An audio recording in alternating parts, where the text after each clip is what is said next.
Hello everyone, আমি শ্রাবণী। আজ আমরা এমন একটা সবজি রান্না করতে যাচ্ছি যেটা আমরা জীবনে কোনোদিন খাইনি। নামটা শুনে তোমরা হয়তো একটু অবাক হবে, গ্যাক ফ্রুট। চলো দেখি এটা খাওয়ার পর আমাদের মুখের এক্সপ্রেশন কেমন হয়। প্রথম কাজ, এই রহস্যময় ফলটাকে কাটতে হবে। আমি তো মনে মনে ভাবছিলাম ভেতর থেকে যদি এলিয়েন বেরিয়ে আসে। উফ, কি সুন্দর রং, দেখে তো একদম অন্যরকম লাগছে। এবার শুরু হলো রান্নার আসল প্রস্তুতি। পেঁয়াজ কাটা, রসুন, আদা, আলু, কাঁচা লঙ্কা সব রেডি। আর একটা কথা, পেঁয়াজ কাটার সময় যে চোখে জল আসে সেটা পেঁয়াজের জন্য নাকি কাজের চাপে, এটা এখনও বুঝতে পারিনি। যদি তোমরা জেনে থাকো অবশ্যই কমেন্টসে জানিও। আজ আমরা গ্যাকফ্রুট দিয়ে নদীর মাছের ঝোল বানাচ্ছি। রান্না করতে করতে পুরো ঘরে এমন সুন্দর গন্ধ ছড়িয়ে পড়লো, এখন শুধু অপেক্ষা স্বাদ কেমন হয়। মাঝে মাঝে নতুন কিছু ট্রাই করার দরকার আছে, না হলে জীবন আর রান্না দুটো একঘেয়ে হয়ে যাবে।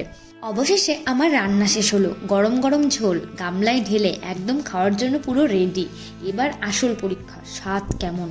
মন্দ না, বরং বেশ ভালোই। মনে হচ্ছে এই সবজিটা আবারও রান্না করা যাবে। পেট ভরে খাওয়ার পরে আর কোনো কাজের কথা মাথায় আসে?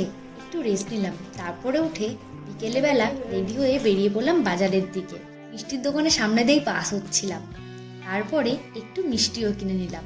তারপরে টমেটো, পাহাড়ি টক ফল, তোমরা অনেকেই চিনে থাকো এই ফলটা, লটকন নামে পরিচিত। আর কিনলাম পাকা কলা।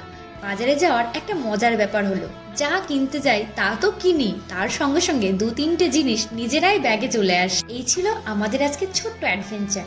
নতুন একটা সবজি প্রথমবার রান্না করলাম, আর দিনের শেষে একটু বাজারও করে ফেললাম। ভিডিওটা যদি ভালো লেগে থাকে তাহলে একটা লাইক করো, কমেন্টে জানাও তোমরা কি কখনো গ্যাকফ্রুট খেয়েছো, আর খেয়ে থাকলে কেমন লেগেছে। আমি শ্রাবণী, আর দেখা হবে পরের ব্লগে। ততক্ষণ সবাই সুস্থ থেকো, ভালো থেকো। Bye bye.